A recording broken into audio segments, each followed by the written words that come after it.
Arkanga, beyond crypto.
Bum, bum, bum, bum. Bam, bam, bam, bam. Moi drodzy, to jest wydanie specjalne, sami nie wiemy już czego. Nazywamy to AMA, ale tak naprawdę zamierzamy opowiedzieć o naszych planach związanych właśnie z tokenem KNG, ale jak się zaraz okaże, nie tylko z tokenem KNG, bo oto ujawnimy kilka opcji albo kilka płaszczyzn związanych w ogóle z całą naszą działalnością. Jak ma wyglądać nasza ekspansja? Co nowego pojawi się na Kandze jako takiej? To jest właśnie przedmiotem naszej dzisiejszej dyskusji. Proszę napiszcie, jak nas widać i jak nas słychać i skąd nas oglądacie, bo to jest dla nas bardzo, bardzo ważne. A my powoli przejdziemy właśnie do dyskusji. Będziemy mieli tutaj taką prezentację, która będzie nas wspierać w całej tej deliberacji. Próbuję właśnie ją odpalić. Sprawdzam w tej chwili, jak to u Łukasza wygląda. Fragment tej prezentacji wszyscy widzieliście wczoraj podczas kwadransa z Kangą, kiedy pokazaliśmy taką tabelę, która była trochę zblurowana, nawet nie trochę, ale właśnie bardzo, bardzo mocno. Jak myślicie? Napiszcie również w komentarzu, jakie są wasze oczekiwania albo co takiego zaraz ujawnimy. Ja spoglądam w tej chwili na komentarze i widzę oto, że jest prezentacja załadowana. Okej.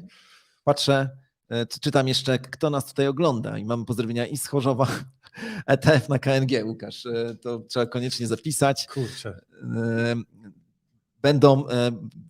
Patrzę na komentarze, widzę, że są propozycje związane z autobonusem. Ktoś nas ogląda z Kambodży, ktoś nas ogląda z auta. Nowa tokenomia, wykupimy Binance. No, bardzo, bardzo dobra tutaj intuicja. Pewnie jakiś crypto project, aby wyciągnąć kasę od naiwniaków. To akurat nie, ale również dziękujemy za tutaj wskazówkę. No to dobra, Łukasz, pokaż proszę. Lecimy. Tak, lecimy. Dobra. Pokaż proszę pierwszy slajd.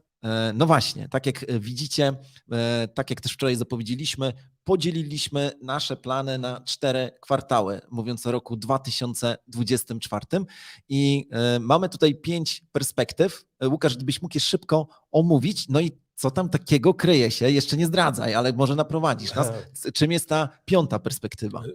Przede wszystkim popatrzmy na to, że te 4 kwartały to raczej priorytety, czyli coś, co chcemy wprowadzić w Q3, może się okazać, że wyląduje w Q2, jeżeli wszystko dobrze pójdzie, bo wykonamy plan szybciej. Nie będziemy na pewno zwlekali z tym, żeby wdrożyć to, co planujemy koniecznie w 3. kwartale. Może się okazać, że wdrożymy to wcześniej.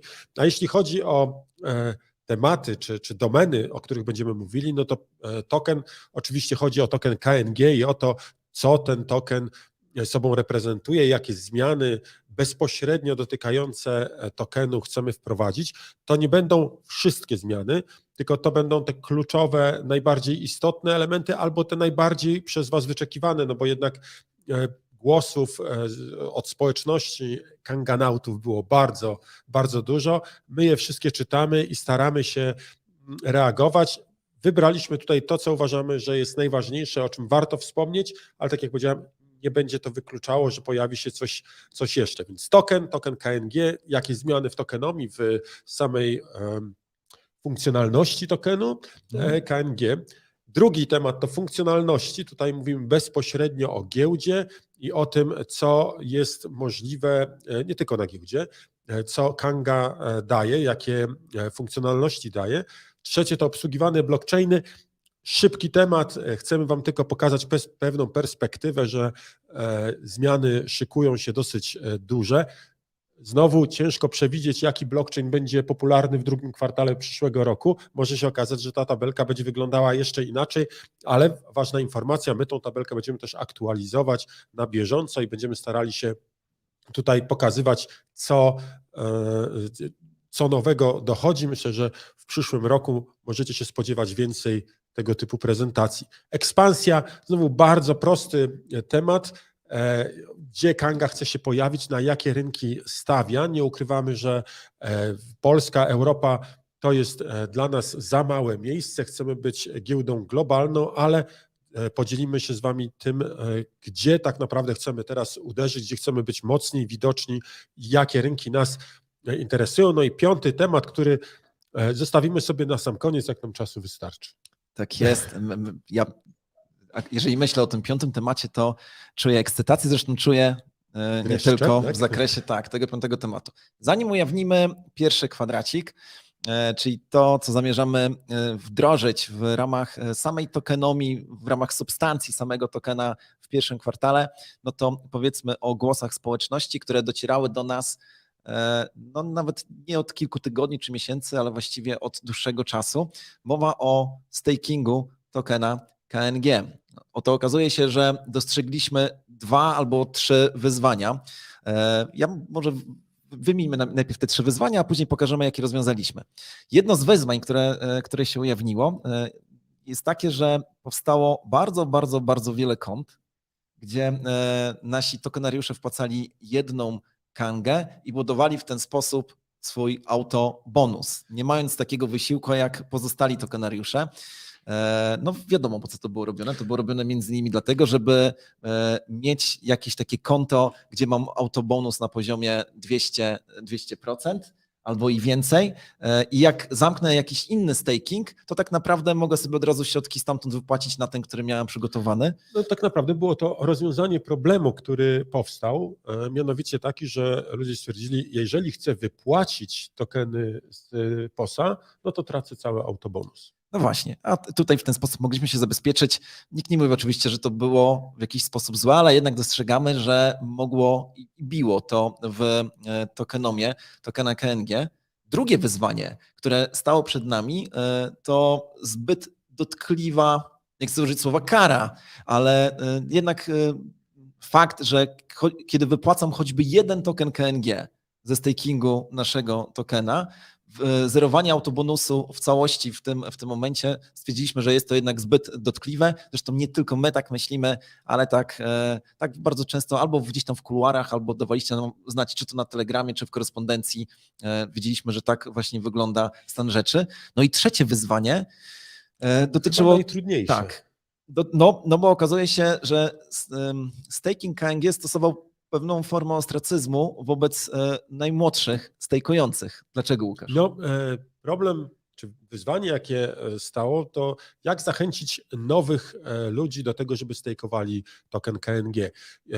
Nowy człowiek wchodzi na Kangę, mówi, mogę stejkować token KNG, ale widzi, że on ma autobonus 0% i ten autobonus będzie mu stosunkowo wolno przyrasta, a tutaj są ludzie, którzy mają 200%, czyli zarabiają praktycznie rzecz biorąc 3 razy więcej niż on by zarabiał. No i dla niego to jest zbyt duża kara na to, żeby mógł czuć się zachęcony do tego, żeby stejkować. Dostaliśmy takie sygnały z bardzo wielu stron.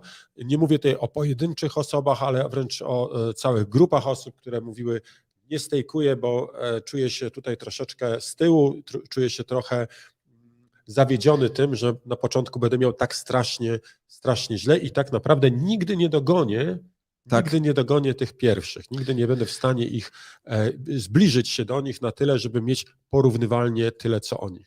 No bo właśnie wymieńmy sobie jeszcze te dwie immanentne cechy dobrej tokenomii. Dobra tokenomia to taka, która motywuje hodlerów do tego, żeby trzymali token, żeby go nie sprzedawali i oczywiście ta motywacja musi być na tyle silna, żeby chcieli trzymać swoje tokeny. Wtedy spada siła podażowa. No i oczywiście drugi element to jak największy popyt na token, no bo wtedy oczywiście cena rośnie. Staking jest właśnie tym działaniem, które sprawia, że siła podażowa maleje, no bo tokenariusze, osoby, które handlują nasz token, mają motywację, żeby go nie wrzucać na rynek. No i o to myślę, że możemy chyba ujawnić. Łukasz, tak? Pierwszy kwadracik i zobaczyć, jak Tak, on już tutaj... pokazuję. Tutaj tylko jedna uwaga, ale dobra, idziemy. Uwaga, pierwszy kwadracik, to co będzie wdrożone już za chwilę, co pojawi się lada moment, to jest oczywiście zmiany związane właśnie z tym, o czym przed chwilą mówiliśmy, czyli właśnie ze stejkowaniem tokena KNG. To jest to, co dla nas jest bardzo istotne.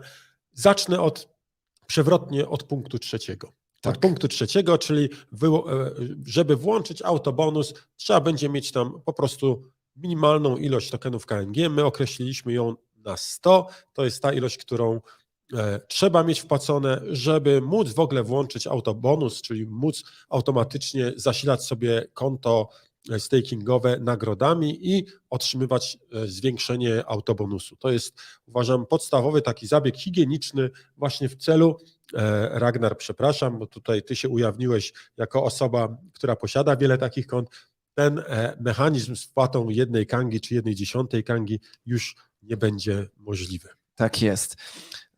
Ja przejdę do punktu pierwszego. W tej chwili siła autobonusu zwiększa się o 0,3 punkta procentowego każdego dnia. To, co zamierzamy wdrożyć lada dzień, no to właśnie zmianę tego układu i oto przez pierwsze 200 dni siła autobonusu dla tych początkujących stakerów, tak byśmy powiedzieli, będzie rosła szybciej, bo aż o 0,5 punkta procentowego. Tak przez pierwsze 200 dni, czyli w momencie, kiedy osiągniemy poziom 100%. Tak jest, nastąpi halving. No bo właśnie słowo halving nam się tutaj bardzo spodobało i będziemy dzielić o połowę przyrost. Jak długo ten przyrost będzie dzielony, Łukasz? Teoretycznie można powiedzieć, że w nieskończoność, w praktyce pewnie w którymś momencie on się tam skończy, bo zabraknie zer po przecinku, ale generalnie halving będzie następował co każde 200 dni lub po osiągnięciu jakiegoś poziomu autobonusu. Więc jeżeli mam autobonus 100%, to powyżej 100% będzie mi już przyrastało o 25 punktów, 0,25 punktu procentowego. Jak będę miał 150%, czy po kolejnych 200 dniach będzie o połowę wolniej i tak dalej, czyli generalnie nigdy nie przestanie przyrastać, ale ten przyrost będzie stopniowo coraz wolniejszy. Tak, zwracam uwagę na to, że ta liczba 0,5, 0,25, 0,125, ona jest nieprzypadkowa, powinna nam się z czymś kojarzyć. No, kojarzy nam się oczywiście z nagrodami Na Bitcoinie, tak? Tak. Bo Bitcoin ma dokładnie taki przyrost. Co prawda tam jest co 210 000 Tak. bloków, u nas jest co trochę 200 inaczej. dni, No. minimalna modyfikacja. Tak postanowiliśmy. Długie dyskusje prowadziliśmy w zespole, jak to powinno funkcjonować. Tak naprawdę to już od lutego te dyskusje trwały, czy marca. Szczegółowe staraliśmy się wyważyć interes tych, którzy są już długo, z interesem tych, którzy dopiero zaczynają. Ważna uwaga, ci, którzy mają wyższy autobonus Tak. i mają ponad 100 tokenów KNG, to w tym momencie im ten autobonus na tym posie pozostaje. My nie będziemy karali, nie będziemy pozbawiali praw nabytych, jesteśmy przeciwnikami czegoś takiego, więc tutaj tabela jest nieostra. Ale ktoś dalej napisał, że jednak jest ostra. Napiszcie, jednak Borys napisał, że nie jest ostra, a to jest ważne, żeby była ostra. A ja mogę zrobić pięknie. może będzie lepiej widać. Teraz tak jest dobrze. Powinno być widoczne. Zwróćcie uwagę, że właśnie nie pozbawiamy praw nabytych tych osób, które już mają ponad 200% autobonusu, im po prostu ten autobonus przestanie przyrastać. Jeżeli ktoś ma powyżej 200%, to autobonus będzie już praktycznie zerowy, no bo po tylu tam przecinkach będzie zero, że już brakuje tych zer i nie będzie mu już wzrastał, ale nie straci tego autobonusu, chyba że zrobi wypłatę. No właśnie. Tak jak powiedziałem jakieś 300 sekund temu, do tej pory wypłata choćby jednego tokena z puli stakingowej zerowała nasz autobonus. Uważamy po naszych ponad dwuletnich doświadczeniach, że jest to zbyt dotkliwe i stwierdzamy, że ten autobonus będzie po prostu obniżany o połowę. To znaczy, jeżeli będę miał 150% autobonusu, wypłacam, nieważne czy jedną kangę, czy tam 1000 kang, no to wtedy z tych 155 zrobi mi się 75 i za każdym razem, kiedy będę decydował się na wypłatę, to po prostu dzielę swój autobonus o połowę. Tak, czyli jeżeli mam w tej chwili 250% autobonusu, on już mi nie będzie przyrastał, ale jeżeli będę chciał wypłacić, to on mi spadnie o połowę, czyli do 125%. Także to jest nasza decyzja, kiedy zrobimy wypłatę. Tutaj jeszcze jedna uwaga, pamiętajcie, że jeżeli po wypłacie zostanie mniej niż 100 kang, to automatycznie autobonus się wyłączy i zostanie wyzerowany, więc tutaj jest taka możliwość stracenia tego autobonusu do zera, jeżeli po wypłacie sposób będzie będzie mniej niż 100 kang. Tak jest. Zwrócę uwagę jeszcze na jedną rzecz dla osób, które być może zgłaszają wątpliwość. Też po komentarzach widzę, że nie ma takiej wątpliwości. Po prostu znamy statystyki, wiemy ile użytkowników, ile trzyma i widzieliśmy, że ta tokenomia, którą mieliśmy do tej pory, ona motywowała tych pierwszych stejkujących, nie motywowała tych nowych stejkujących, a przecież naszym celem jest, żeby wszyscy stejkowali, tak? A nie ci, którzy zakupili nasz token, czy zainwestowali właśnie w nasz token gdzieś tam 2 lata temu. Mamy przekonanie, że to nam mocno pomoże. Tutaj Rafał, będę od razu reagował, Rafał zadał ciekawe pytanie, od kiedy zaczyna się liczyć te 200 dni dla obecnych stejkujących. Tutaj wyznacznikiem jest poziom autobonusu, który jest aktualnie przyznany, czyli jeżeli masz powyżej 100%, a mniej niż 150, to będzie ci przyrastało 0,25%. A jeżeli masz powyżej 150, a mniej niż 175, no to będzie przyrastało 0,125 i tak dalej. Czyli w ten sposób będzie wyliczany, jaki autobonus tobie powinien być w tej chwili przyznany. Przed ujawnieniem kolejnej kratki, jeżeli chodzi o tokenomię, to znaczy tego, co zamierzamy zrobić z naszym tokenem w drugim kwartale przyszłego roku, powiedzmy znowuż o pewnych wyzwaniach. Jednym z wyzwaniem jest to, że może nie wyzwaniem, ale potrzebą naszego serca było to, żeby znaleźć większą użyteczność dla tokena KNG, żeby token KNG dawał więcej możliwości niż daje do tej pory, więc to jest jakby jedna rzecz, a druga rzecz, no to myślę, że tego nie trzeba mówić, wszyscy od razu zrozumieją, jak zobaczą, co tam takiego się kryje. Proszę Myślę, bardzo. Łukasz, że możemy przejść i może znowuż zacznijmy od tyłu. Co takiego wydarzy się do czerwca przyszłego roku, z jakimi innymi giełdami, Łukasz, w tej chwili rozmawiamy. Kiedy mówię, że rozmawiamy, to nie tak, że gdzieś tam dajemy sobie znać, tylko jesteśmy po rozmowach i mamy oferty współpracy w zakresie listowania naszego tokena na giełdach scentralizowanych. Łukasz tutaj zaraz to ujawni, przedstawi. Więc słuchajcie, tych giełd jest bardzo, bardzo dużo. Rozmawiamy z naprawdę dużymi giełdami Gate.io, MaxC, P2B, PointPay, Whitebit, CoinStore, Dextrade, DigiFinex, LaToken, Bitstamp, Poloniex, L-Bank i jeszcze kilka innych.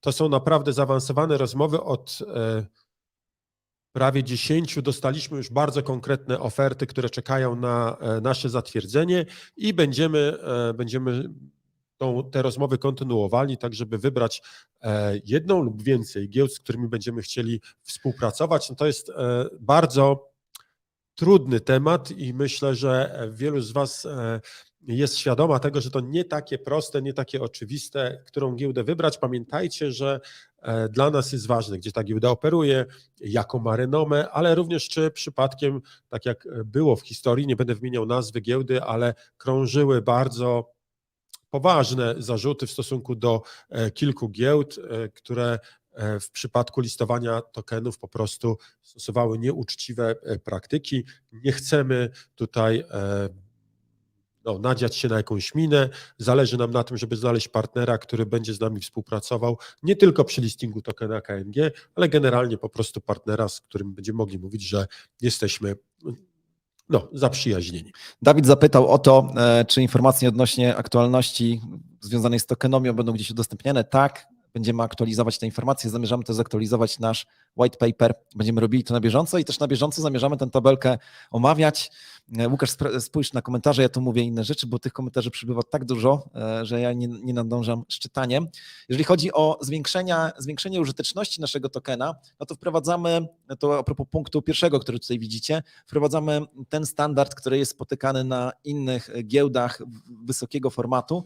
Oto każdy z Was, kto będzie trzymał swoje tokeny KNG na portfelu, a nie na puli stakingowej, będzie mógł zaznaczyć taką opcję, że chce, aby jego prowizje, nieważne czy za transakcje kantorowe, czy giełdowe, czy jakiekolwiek inne, żeby były pobierane w pierwszej kolejności właśnie w naszym tokenie. Jeżeli tak będzie, jeżeli ktoś tak zaznaczy, no to te prowizje będą zmniejszone o 25%, tak, o 25%. Tak w tej chwili zamierzamy to zrobić, tak jak jest to robione na innych giełdach, choćby na Binance'ie, więc zwiększamy użyteczność. Zdecydowanie. Natomiast również myśląc o użyteczności, to zamierzamy wdrożyć taką przestrzeń, czy taką inicjatywę, którą nazywamy Kanga VIP. To jest temat, który gdzieś tam roił się w naszych głowach już od dłuższego czasu. Oto dostrzegamy, że możemy dostarczyć jeszcze więcej. Możemy dostarczyć osobom, które tego potrzebują, priorytetową obsługę w customer service. Możemy dać jeszcze większe zniżki. Możemy dawać pule związane z IEO, no bo to też zaraz o tym wspomnimy. Już wiemy teraz, że ta hossa, która chyba zbliża się, już nikt jej nie zatrzyma, również będzie związana z tym, że będą nowe listingi i nowe sprzedaże u nas na platformie i zawsze pojawia się temat, kto ma mieć dostęp do pierwszej alokacji albo do lepszej alokacji, to właśnie będzie Kanga VIP. Żeby zostać VIP-em, będzie trzeba zrobić jedną z dwóch rzeczy, albo miesięcznie dokonywać pewnej opłaty właśnie w tokenie KNG, będzie to rodzaj subskrypcji, albo mieć na stakingu określoną, niemałą ilość tokenów KNG, wtedy nie trzeba będzie robić tych opłat i to będzie właśnie Kanga VIP. Tak, tutaj dodatkowo powiem, że jedną z bonusów będzie też na przykład dostęp do specjalnych pól stakingowych, które będą szczególnie atrakcyjne albo o bardzo ograniczonej ilości.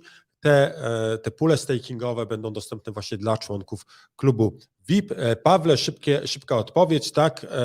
Zapytałeś się, czy częściowo wybierać KNG ze stakingu. I tak i nie. Będzie można wybierać tokeny KNG ze stakingu, nie tracąc całego bonusu, a jedynie połowę tego autobonusu. Okej. Idziemy, myślę, dalej, Tak. bo to już czas zaczyna gonić. Mamy kolejny punkt. Ja muszę tutaj zawalczyć z prezentacją. Wybaczcie, partyzanckie zasady.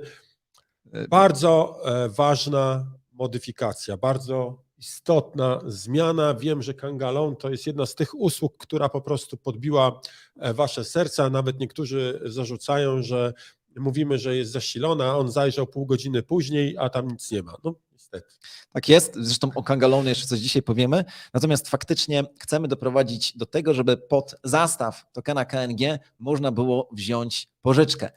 Ale Nie taką zwykłą. Nie taką zwykłą właśnie, no bo to ma być pożyczka dedykowana przede wszystkim dla tych, którzy trzymają swoje tokeny na stakingu, nie chcą ich wycofywać, ale jednak mają potrzebę, żeby jakimś kapitałem dysponować, ale nie chcą sprzedawać tokena KNG, bo wierzą, tak jak my z Łukaszem, że będzie on warty kiedyś $100. To nie jest porada inwestycyjna, to jest tylko i wyłącznie nasza wiara. I co w takiej sytuacji zrobić, Łukasz, kiedy potrzebuje kapitału, a nie chce wycofywać swoich KANG? No, moglibyśmy powiedzieć, że mogę wycofać, no ale to stracę autobonus, to Tak. jest straszne. A tutaj mówimy, słuchaj, jeżeli masz na stakingu tokeny KNG, to możesz użyć tych tokenów KNG jako zastaw pod pożyczkę, którą dostaniesz od razu. Od razu będziesz miał wybranego stablecoina dostępnego i będziesz mógł z nim zrobić to, co chcesz. Oczywiście przez ten czas te zastawione tokeny KNG, jak w grze Monopoly, tutaj nie ukrywamy, coś nam zaświtało, że jeżeli zastawiamy jakiś hotel, no to on dalej jest nasz, nie przynosi dochodu, ale w każdej chwili możemy go odkupić. Tak samo tutaj zastawione tokeny KNG przestają pracować dla nas na POS-ie, ale w każdej chwili możemy spłacić pożyczkę i te tokeny dalej pracują na tym samym autobonusie, który był na samym początku. Tak jest i myślę, że to jest super, takie wszystko pozostałe i w Q4, a raczej do końca przyszłego roku zamierzamy, no właśnie, co zamierzamy zrobić? Zamierzamy zrobić to, co wiele projektów zdecydowało się już zrobić. Chcemy spalić 1 000 000 tokenów KNG. Będziemy robili to przez cały rok, tak żeby 31 dnia grudnia 2024 roku spłacić milionową, nie spłacić, tylko spalić milionową kangę. Natomiast będziemy robili to niesystematycznie, tak żeby nikt się nie domyślił, kiedy to robimy, ale zawsze jak to zrobimy, to będziemy to ogłaszać. Na przykład podczas jakiegoś kwadransu z kangą powiemy, że tutaj 100 000 kang właśnie ląduje na portfelu 0000. A co to znaczy? To znaczy, że jeszcze raz warto kliknąć subskrybuj, zaznaczyć dzwoneczek, zapisać się do naszej grupy telegramowej czy na Facebooku i być poinformowanym na bieżąco, bo będziemy o tych faktach informowali też w naszych mediach społecznościowych. Dobra, przechodzimy do funkcjonalności.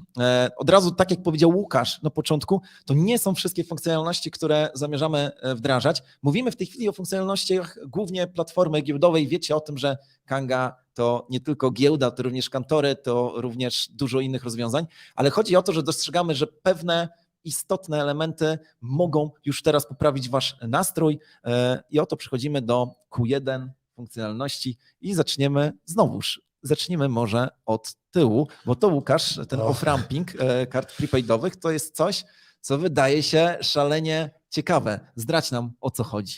No, jest to funkcjonalność, która będzie dostępna, myślę, że na początku, liczę na to, że będzie na początku tego kwartału pierwszego dostępna.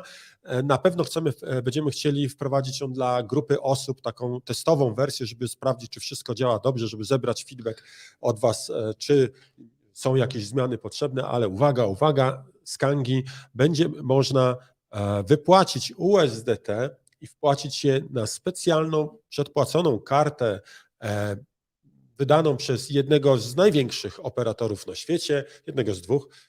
Na razie nie będę zdradzał przez kogo. To będzie taka specjalna karta wirtualna. Uwaga, przelicznik USDT do USD, jakimi zasilimy tą kartę, wynosi, jaki byłby uczciwy? No, ktoś by pewnie powiedział, że 0,8, 0,7. Tak. Nie, jedno USDT to jest $1, tutaj żadnych prowizji nie ma pobieranych, czyli nie tracimy na kursie wymiany USDT do USD, więc jest bardzo dobrze i my tą kartę prepaidową, uwaga, będziemy mogli podłączyć do płatności zbliżeniowych w telefonie, czyli będziemy mogli normalnie używać jej nie tylko w internecie, płacąc w sklepie internetowym czy w jakiś tam inny sposób, ale również normalnie w sklepie będziemy mogli płacić. Co więcej, na razie dla nas tutaj jest to, musimy pamiętać o tym przeliczniku dolara na złotówki, ale to będzie przelicznik taki sam jak dla wszystkich innych kart tego, nie producenta, tylko to się mówi wystawcy. Prowajdera, procesora. Tak, dla tego procesora, czyli tutaj żadnej jakiejś kary nie ma. Zarówno Mastercard, jak i Visa mają bardzo dobre kursy. One nie są oczywiście forexowe, ale ta opłata jest naprawdę stosunkowo nieduża. I powiedziałbym, jedna istotna... Ja właśnie, Łukasz, jak dużo swoich danych będę musiał ujawnić przy tej transakcji? Przy zasileniu karty, Tak. bo to jest karta jednorazowa, czyli raz wpłacamy, nie wiem, $100 i mamy tam $100 i już drugi raz nie możemy zasilić, musimy wygenerować nową. No ja powiem tak, muszę podać na specjalnej stronie imię, nazwisko i kraj, gdzie mieszkam. Okej. I to jest cała Wiesz, jakie było informacja. najbardziej popularne imię, nazwisko na mandatach brytyjskich? Nie? Prawo jazdy. No dobra, a powiedz mi jeszcze jedną rzecz. Ile takich kart w ciągu dnia każdy użytkownik będzie mógł sobie wyemitować? Będzie można wyemitować 2 karty dziennie, każda na maksymalnie $5,000. Dobrze. Czyli to jest limit $10,000 dziennie, będzie można zoff-rampować z Kangi. Jest to usługa rewelacyjna, tym bardziej, że nie będziemy mówili tu jeszcze o opłatach związanych z emisją, ale wrócimy do tego, ja mogę powiedzieć tak, będą nie tyle, że konkurencyjne, ale powiedziałbym, że wręcz atomowo konkurencyjne. Tutaj nie będzie w moim odczuciu żadnych istotnych opłat. Wygoda użycia takiej karty, błyskawiczność, to, że te dane, które są podawane, nie są nie muszą być zweryfikowane, nie tracimy czasu na to, żeby zweryfikować te dane związane z imieniem, nazwiskiem. Po prostu musimy je podać emitentowi i on zakłada, że podaliśmy prawdę. No właśnie, bo to jest karta na okaziciela. Na okaziciela, no tak można powiedzieć, że na okaziciela, tak. Dobra. Program afiliacyjny, wracamy do początku tej komórki. Mamy przecież program afiliacyjny, natomiast zamierzamy go rozbudować. Właściwie już jesteśmy w trakcie implementacji. Chcemy, żeby każdy użytkownik, którego przeprowadzicie, żebyście czerpali korzyści z tego, że on jest w naszej społeczności, nie tylko dlatego, że będzie robił transakcje na platformie giełdowej, ale chcemy, żebyście mieli korzyści z każdej jego transakcji kantorowej, z każdej transakcji loanowej, ze wszystkich jak gdyby jego działań, no bo w tej chwili nasz program afiliacyjny wynagradzał Was za to, jeżeli ktoś robił transakcje na rynku spot, a teraz mamy świadomość tego, że jeżeli chcemy podbić świat, to musimy wynagradzać Was za wszystko, co nasi użytkownicy, nasza społeczność robi na naszej platformie. Tak, no ja powiem, ten program afiliacyjny to będzie już trzecia odsłona, więc mamy doświadczenie, do 3 razy sztuka, ale faktycznie zajmujemy się nim już od dłuższego czasu, opracowany jest w bardzo dużych szczegółach. Z jednej strony będzie dużym uproszczeniem, a z drugiej strony damy całą masę nowych narzędzi tym wszystkim, którzy chcą aktywnie promować Kangę. Na przykład będzie można komunikować się z osobami, które kliknęły w nasz link, a nie założyły konta, albo założyły konto, ale nie dokonały na nim żadnej transakcji. Te mechanizmy będą udostępnione przez Kangę, tutaj nie będzie udostępniony żaden adres e-mail, nie będzie ten promotor znał adresu e-mail, na jaki zostanie wysłana wiadomość, to wszystko będzie robiła Kanga, on będzie jedynie znał jakiś unikalny, dedykowany identyfikator, który nie jest związany z danymi na koncie, tylko jest po prostu zanonimizowaną informacją. Program afiliacyjny 3.0, myślę, że naprawdę warto się tym zainteresować. Tam będą poziomy afiliacji, będzie można wygenerować własną stronę jako promotora. Naprawdę tych narzędzi, które tam udostępniamy, jest bardzo, bardzo dużo. I no, nie kończą się na tym, co teraz powiedzieliśmy, bo chcemy ten program aktywnie rozwijać. Mamy specjalistów na pokładzie Kangi, którzy zajmują się takimi programami afiliacyjnymi i ich ilość pomysłów, no strzelają tymi pomysłami jak z rękawa. Zespół ma co robić przez 100 lat i jeden dzień, nie do końca świata i jeden dzień dłużej. Tak ja zwrócę uwagę, Łukasz, zanim Cię poproszę o to, żebyś mówił, jakie nowości dla traderów pojawią się w pierwszym kwartale przyszłego roku, zwrócę uwagę na pewne ułatwienie dla naszych umiłowanych kantorowców i lokalsów, no bo przecież zdarza się nierzadko, że przychodzi ktoś do Was, kto chce zrobić transakcję, ale jeszcze nie ma konta na Kandze. Wystarczy, że nakleicie sobie specjalny QR kod u Was, który będzie powiązany z Waszym linkiem afiliacyjnym. On sobie zeskanuje go w telefonie i już jest Wasz, a to oznacza, że będziecie czerpać przywileje, nie tylko z tego, że on wymienia u Was, robi u Was transakcje, ale właśnie dlatego, że jesteście jego afiliantami. Tak, tutaj pamiętajcie, ta osoba może tradować później na Kandze, może korzystać z pożyczek, może robić wiele innych rzeczy, może pójść do innego kantoru i w innym kantorze wymienić pieniądze, a Wy i tak będziecie zarabiali. Brawo, tutaj Michał zauważył, że 300 osób live. Jesteśmy 320. Nawet 320, w tej Tak. chwili cieszymy się bardzo. Zlecenia dla traderów. Tak. Słuchajcie, to jest temat, który pojawia się cały czas. My z początku mówiliśmy, Kanga jest przede wszystkim dla tych, którzy zaczynają, czyli oni chcą tylko kupić i sprzedać, a tu się nagle okazuje, że nawet ci, co zaczynają, to mają potrzebę składania nawet takich zaawansowanych zleceń, więc stwierdziliśmy, ok, czemu nie?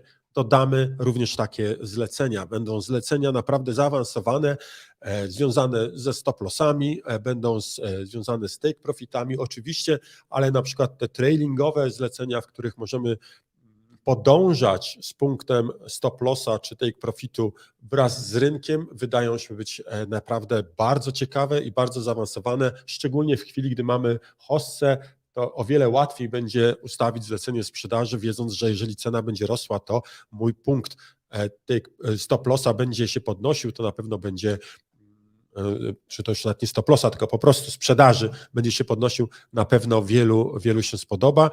Te zlecenia nie tylko pojawią się na Kandze, ale na pewno pojawią się również na Kanga University, gdzie zostaną dokładnie opisane. Będziecie mogli poczytać, jak ich używać, jak one działają, jakie zagrożenia z sobą niosą i jakie korzyści.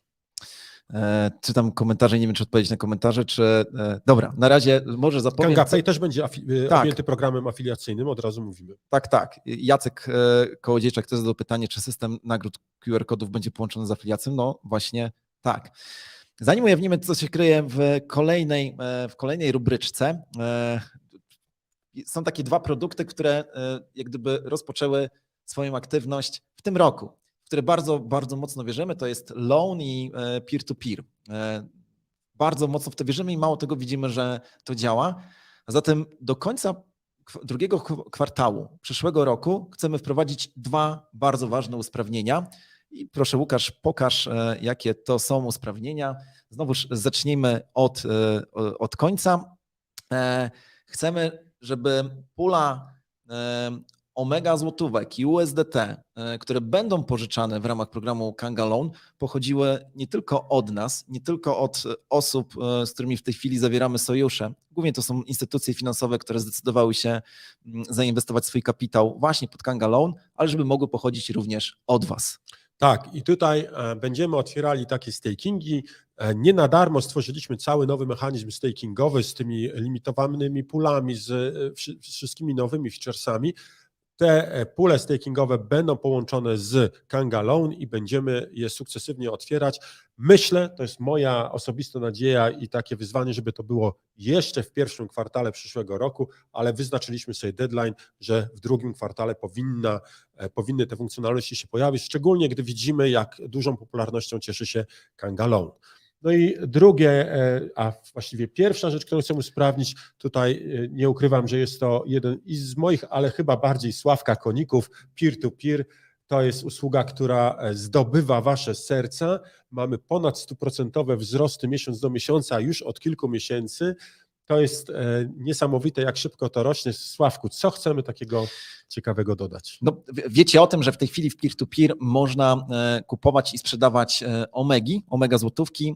Oczywiście chcemy dorzucić pozostałe omegi, ale USDT, czyli ten stablecoin, za pomocą którego, co zresztą zaraz zobaczycie, jak będziemy mówić o naszej ekspansji, zamierzamy podbijać za granicę.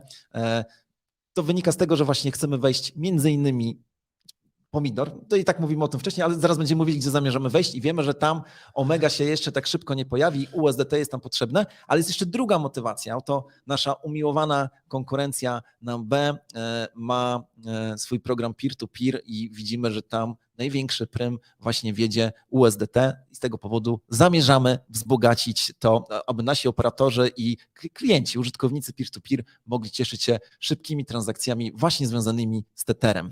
A tych wszystkich, którzy chcieliby być już operatorami teraz w peer-to-peer, zapraszamy do kontaktu z Customer Service'em. Można już teraz prowadzić operacje związane ze skupem i sprzedażą omega złotówek. Zgłoście się do Customer Service, napiszcie, że chcecie być operatorem, to do niczego nie zobowiązuje. To działa jak Uber. Jak chcę, to działam, jak nie chcę, to wyciszam sobie kanał i nie reaguję na wiadomości. Ode mnie zależy, kiedy i jak przeprowadzam transakcje, no i oczywiście jak zarabiam. Nie? Dokładnie tak. Sięgam teraz pamięcią do naszej wizyty w Singapurze, gdzie byliśmy, już chyba o tym mówiliśmy, byliśmy w OKX-ie. OKX to jest jeden z naszych partnerów, który dostarcza nam między innymi płynność i tam na spotkanie, jak tylko weszliśmy, zadano nam pytanie, słuchajcie, kiedy będziecie mieli kiedy będziecie mieli dźwignię. O dźwigni mówimy już od dawna i faktycznie pracujemy już nad nią.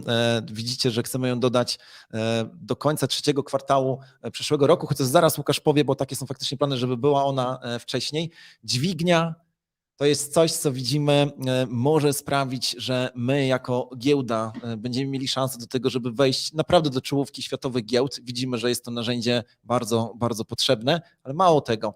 Przecież transakcje na dźwigni generują znacznie większe prowizje, a prowizje są wprost powiązane z wartością naszego tokena. Tutaj od razu zaznaczę, że rozróżniamy kilka rodzajów dźwigni. My myślimy o dwóch rodzajach, o dźwigni spotowej i dźwigni syntetycznej, czy może powiedziałbym o kontraktowej i te dźwignie obie zamierzamy wprowadzić. Szczegóły działania tego systemu i terminy będziemy aktualizowali. Znowu chcę powiedzieć, że dźwignia, to, że daliśmy ją w trzecim kwartale, to jest nasz konserwatyzm i poczucie tego, że nie chcemy nikomu obiecywać gruszek na wierzbie, ale wierzę, że uda nam się to wdrożyć szybciej. Zapotrzebowanie jest duże i chcemy, żeby ta dźwignia jak najszybciej pojawiła się bezpośrednio na Canze. No właśnie tak. No i tak jak powiedzieliśmy no kilka chwil temu, zbliżająca się hossa tak naprawdę związana jest nie tylko z tym, że Bitcoin i inne kryptowaluty będą zyskiwały na wartości. Mamy nadzieję, a wręcz jesteśmy przekonani, że również token KNG, ale że pojawią się nowe projekty, dobre projekty, które będą chciały emitować swoje tokeny, w związku z czym uruchomimy coś, co nazywamy Launchpad 2.0. Łukasz, gdybyś mógł omówić, jak będzie to wyglądało. Tutaj szczegółów naprawdę wystarczyłoby na to, żeby przeprowadzić nie jeden, a dwa kwadranse z Kangą, czyli teraz już 2 razy 4 kwadranse z Kangą, ale w skrócie powiem, że chcemy wprowadzić wiele nowych mechanizmów dystrybucji tokenów, chcemy wprowadzić możliwość sprzedaży tokenów za token KNG i to jest jedna z nowości, która na pewno się pojawi. Będzie dużo bardziej też marketingowo dostępne strony projektów. Tutaj Launchpad 2.0 to jest temat, który siedzi nam w głowach też już od jakiegoś czasu. Stwierdziliśmy, że czas na to, żeby on również został odświeżony i wzbogacony o nowe funkcjonalności. Zespół pracuje nad tym, zbieramy te rzeczy, które chcemy zmienić, ale też widzimy, co działa dobrze i co będziemy chcieli bardziej wyeksponować. Na pewno nowe dystrybucje, na pewno alokacje, na pewno projekty za tokeny KNG i na pewno lepsza informacyjność stron, tak żeby one były bardziej takie marketingowe i atrakcyjne również dla projektów. O szczegółach będziemy informowali, ja nie chcę tu się zapędzić, bo można by mówić dużo, ale to jest jeden z tematów, który na pewno będzie mocno obecny w Kandze w przyszłym roku. Okej. Tak jak wiecie, nieprzerwanie od długiego już czasu staramy się dodawać każdego miesiąca, tak naprawdę każdego tygodnia nowe tokeny. Czasami wiecie, z jakim to się wyzwaniem wiąże, że dodanie nowej pary to nie jest taki prosty temat, bo zawsze trzeba też zapewnić jej płynność, jakiś market making, ale robimy to, bo bardzo mocno w to wierzymy. Jednak mamy świadomość tego, że musimy i chcemy integrować się z nowymi blockchainami i być może teraz, Łukasz, pokażemy może najpierw pierwszą kratkę, a później pewnie wszystkie pozostałe. Jeden z blockchainów, o którym od dawna już mówimy i od dawna myślimy, choćby dlatego, że na tym blockchainie, czyli na Tronie, jest największa podaż USDT, a przecież USDT jest najczęściej kupowaną i sprzedawaną kryptowalutą u naszych lokalsów albo w punktach kantorowych. No właśnie dlatego chcemy dodać Trona. Wiemy, że społeczność wokół Trona jest bardzo, bardzo duża. Ostatnio jak byliśmy w Singapurze, Justin Sun przeszedł obok nas, nawet spojrzał, chociaż spojrzał na nas i się cieszyliśmy z tego powodu. Więc Tron to jest coś, co na pewno pojawi się do końca, właściwie na początku roku, ale mówimy konserwatywnie, że do końca przyszłego kwartału. Ale właśnie, Łukasz, gdybyś mógł pokazać, jakie inne blockchainy będą wdrożone w kolejnych, chciałem powiedzieć, kwadransach, kwartałach i szybko, gdybyś mógł je... No, generalnie może nie będziemy się skupiać na omawianiu tych blockchainów, bo to nie jest tematem dzisiejszego spotkania, ale chcemy pokazać, że będziemy wdrażali nowe, popularne blockchainy. Bardzo często to oznacza nie tylko sam blockchain, ale otwarcie się na zupełnie nowe społeczności, zupełnie nowe community i projekty, które funkcjonują w obrębie danych blockchainów. Od razu podkreślam, ta lista nie wyczerpuje tego, co zamierzamy dodać. Sądzimy, że tych blockchainów łącznie będziemy obsługiwali około 20-25 na koniec przyszłego roku, więc lista jest mocno tutaj zawężona, ale nie jest nam łatwo przewidzieć przyszłość. Bardzo możliwe, że już w pierwszym kwartale przyszłego roku pojawi się jakiś nowy blockchain, który będzie bardzo, bardzo popularny i zdecydujemy się go dodać na przykład w drugim kwartale przyszłego roku. To jest temat bardzo dynamiczny, bardzo zmienny. Jeszcze raz, to raczej ta lista pokazuje priorytety, niż rzeczywiste daty uruchomienia. Mam nadzieję, że uda się w to wszystko wdrożyć znacznie szybciej. Pracujemy nad tym dzień i noc, można powiedzieć. A dlaczego noc, to zaraz nam wyjdzie z następnego slajdu. No właśnie tak. No i teraz jeszcze jedną rzecz dodajmy, to, że integrujemy się z tymi blockchainami, tak jak powiedziałeś, może być ich więcej i nie przestajemy, w żadnej mierze nie przestajemy dodawać tokenów opartych o blockchainy, które już w tej chwili mamy. Chcemy się integrować, czy zaprzyjaźniać, czy zawierać sojusze z różnymi projektami. A teraz przechodzimy do sekcji, która nazywa się ekspansja. I tutaj powiem jedną ważną rzecz, zanim zaczniemy ujawniać pozostałe kwadreciki. Nieodłącznym, immanentną cechą naszej ekspansji jest oczywiście Europa. Ktoś zadał pytanie, kiedy będzie można wpłacać funty. Funty już można wpłacać teraz za pomocą naszego serwisu GoCash, ale oczywiście integrujemy się na bieżąco z nowymi procesorami. Europa jest jak gdyby takim celem, który jest immanentnym celem. Chcemy się pojawiać i na Słowacji, i w Czechach. Może będziemy mieli większą sieć kantorów w Czechach już niedługo i o tym wszystkim będziemy mówili. Ale kiedy mówimy o ekspansji, to my mówimy tutaj w tej chwili o wymiarze międzynarodowym. I oto już od początku stycznia, chyba jeszcze nie co tydzień, ale co 2 tygodnie, będzie pojawiać się anglojęzyczny kwadrans z Kangą.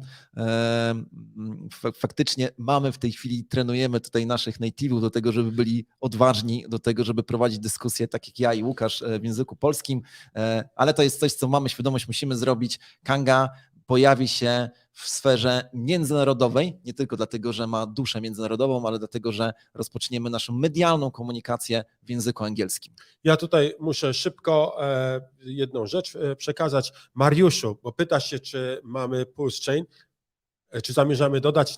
Nie zamierzamy dodać, ponieważ mamy go już od jakiegoś czasu, więc jeżeli chcesz korzystać z Pulse Chaina, zapraszamy. Na Kandze obsługujemy Pulse Chaina, to jest jeden z popularniejszych blockchainów. Kanga jest unikalną giełdą, tutaj niedużo giełd obsługuje ten chain, my zdecydowaliśmy się go dodać, lubimy rebelianckie projekty i kibicujemy również temu.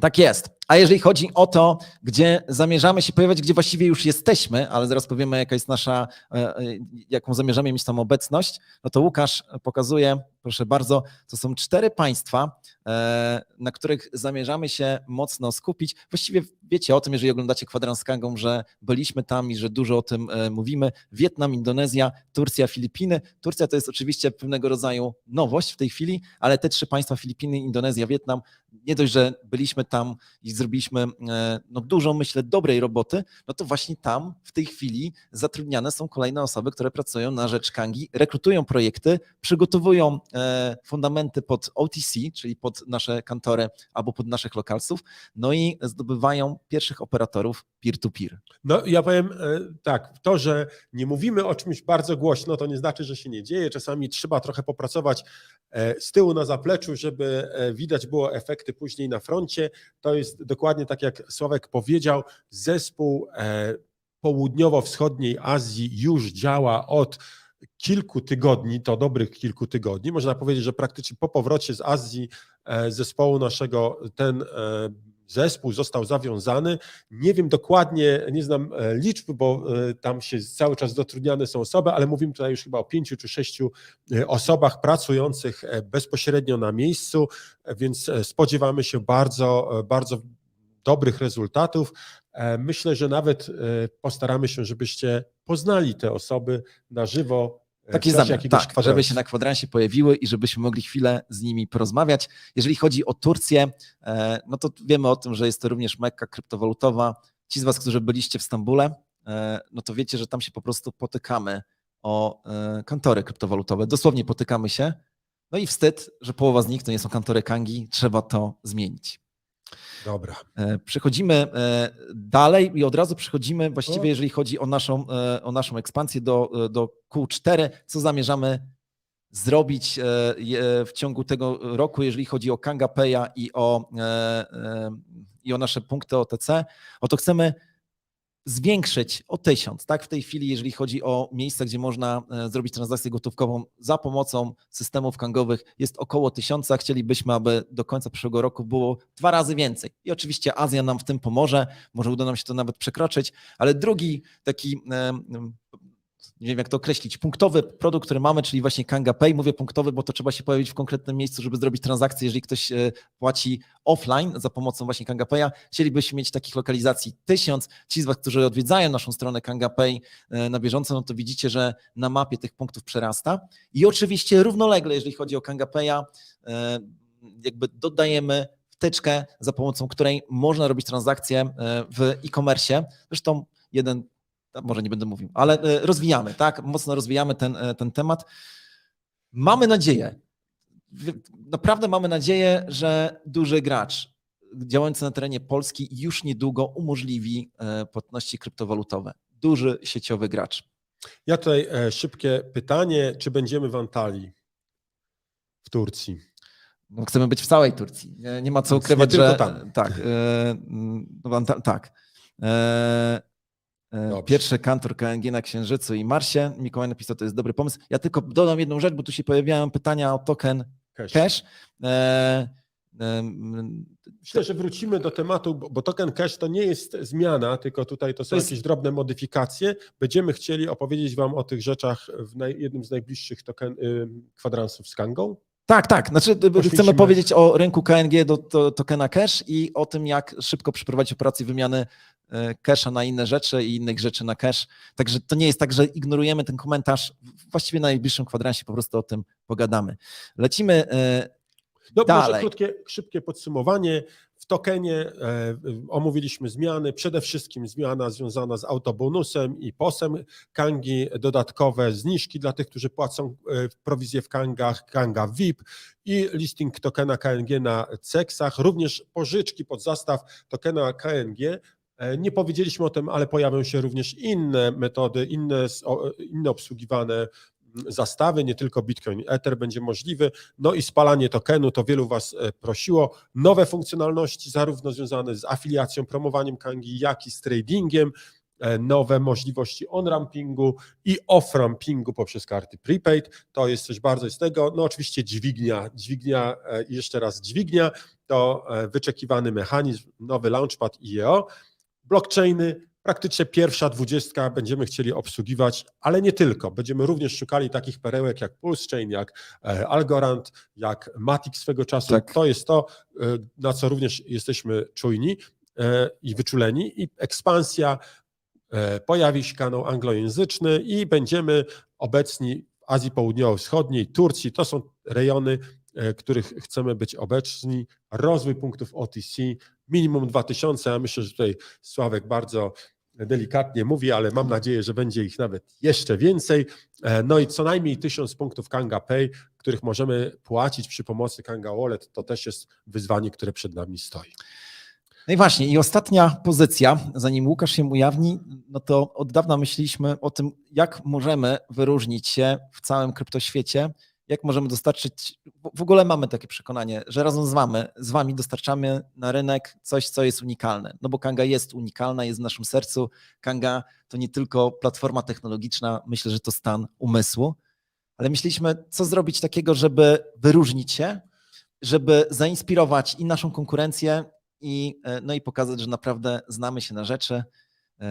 No i czym to jest, Łukasz? Słuchajcie, pojawiło się w ostatnich latach, w czasie tej Bessy, tych wszystkich problemów niektórych giełd, pojawiły się pytania o proof of funds, w jakikolwiek sposób transparentności. Podkreślano, że pozornie zdecentralizowane, bo one wcale zdecentralizowane nie są, giełdy zapewniają większe bezpieczeństwo, że dają wiele nowych możliwości. Zastanawialiśmy się, jak to wszystko połączyć. Swego czasu mieliśmy nawet takie wystąpienie na jednej z konferencji, gdzie mówiliśmy sex, dex czy seks, ale właśnie semi-decentralized exchange to jest kierunek, o którym myśleliśmy. Pojawiła się również w naszej głowie idea blockchain of people i to jest coś, co zaprząta naszą głowę, więc stwierdziliśmy, idziemy krok dalej, chcemy zająć się czymś, co jest dosyć takim nośnym słowem, ale pozwólcie, że Wam opowiemy, co konkretnie rozumiemy pod tym słowem, mianowicie Kanga Blockchain. Kanga Blockchain to nie ma być kolejny blockchain, który technologicznie ma rozwalić świat. W żadnym wypadku. Chcemy mówić tutaj o tym, że to jest blockchain użytkowy. To jest blockchain, który ma służyć temu, żeby podnieść transparentność, zwiększyć poczucie pewności i no właśnie tej transparentności na Kandze. Kilka przykładów rzeczy, które ten Kanga blockchain ma zapewnić. Po pierwsze, każda osoba będzie mogła odwzorować swój portfel kangowy na blockchainie. Tylko ta osoba będzie wiedziała, jaki ma adres, będzie wiedziała adres swojego portfela kangowego z portfelem na blockchainie Kanga i będzie mogła widzieć, jakie środki są zdeponowane na tym portfelu. Dodatkowo każdy będzie mógł otworzyć swój własny portfel, mając swoje własne klucze prywatne na Kanga blockchain i będzie mógł przelewać środki pomiędzy swoim portfelem na Kandze, a tym portfelem na Kanga blockchain. Będziemy również zapewniali normalne bridge'owanie tokenów, które będą obecne, zwrapowane na Kanga blockchain, na prawdziwe, realne tokeny w natywnych blockchainach. Będziemy odwzorowywali nasze transakcje, będziemy pokazywali przepływ fee. Te elementy mają wystąpić w Kanga blockchain. To jest po prostu, powiedziałbym, nowy rodzaj blockchaina. To nie jest blockchain, który technologią rewolucjonizuje świat. Myślę, że takie hasła już nie wzbudzają ekscytacji, ale my po prostu mówimy, my zaczynamy traktować blockchain jak technologię już dojrzałą i chcemy ją wykorzystać w konkretnym celu. To Łukasz, mam do Ciebie pytanie. Jak będę mógł na przykład na blockchainie Kangi sprawdzić, czy faktycznie bitcoiny, które posiadam na swoim portfelu, czy one tam są? No bo przecież Bitcoin to oddzielny. Tak, no, najważniejsza sprawa, po pierwsze będę mógł poprzez kliknięcie w ustawieniach swojego konta wyeksportować, czy też ujawnić swój portfel, który mam na Kandze, w postaci portfela na blockchainie Kanga, który będzie miał dostępne eksploratory, każdy będzie mógł mieć taki eksplorator, ponieważ będzie on działał zgodnie ze standardami i nie będzie problemu z tym, żeby upubliczniać tego typu informacje. To jest rzecz, która będzie publiczna. Oczywiście mój adres, jaki ja mam, nie będzie ujawniany, będzie znał go tylko właściciel konta, chyba że ujawni go innym, no to wtedy już będzie widoczny na stałe, ale do momentu, gdy nie ujawni on sam tego adresu, to ten adres jest nieznany. No i będzie mógł zobaczyć, ile ma zdeponowanych, na przykład zwrapowanych bitcoinów na swoim portfelu i dodatkowo będzie mógł też zobaczyć, że na bridge'u Kangi ilość zwrapowanych bitcoinów, które są dostępne w Kanga blockchain, jest zabezpieczona odpowiednią ilością bitcoina na bridge'u tym kangowym. Bitcoinowym, tak. Tak jest. Także tutaj idziemy w kierunku nie tylko proof of funds, ale również bezpieczeństwa i transparentności. Chcemy, żeby to wszystko było widoczne, żeby każdy mógł w pewien sposób anonimowy, ale też oglądać i widzieć, jak działa Kanga, jak działają użytkownicy. Myślę, że to jest szalenie istotne. No właśnie, tutaj jeszcze roją się pytania oczywiście o tym, o czym mówimy od dawna, to znaczy o tym, że Kanga prędzej czy później będzie musiała stać się zdecentralizowaną giełdą platformą, na zasadzie, no może nie mówmy jeszcze o szczegółach, ale generalnie tak, zmierzamy w kierunku tego, żeby być nie tylko scentralizowaną, ale też nie do końca zdecentralizowaną, bo ta decentralizacja, która jest w tej chwili widoczna, na przykład na Uniswapie czy PancakeSwapie, to nie jest decentralizacja, która nam się podoba. To nie jest prawdziwa decentralizacja, jak SEC kazał Uniswapowi, przypomnę, Uniswapowi, który ma zdecentralizowaną giełdę. Jeżeli Uniswap, zdecentralizowana giełda, ma przestać listować jakieś tokeny, reakcja to było chyba parę godzin i zniknęły te tokeny z Uniswapa. Taka to decentralizacja. No, w każdym razie Kanga Blockchain to również właśnie preludium do Kanga DEX, o czym będziemy mówić. I Łukasz, jaki jest plan, żeby tą wersję działającą blockchaina Kangi, do kiedy zamierzamy wdrożyć? No, ja tu może od razu pokażę wszystkie 4 kwartały.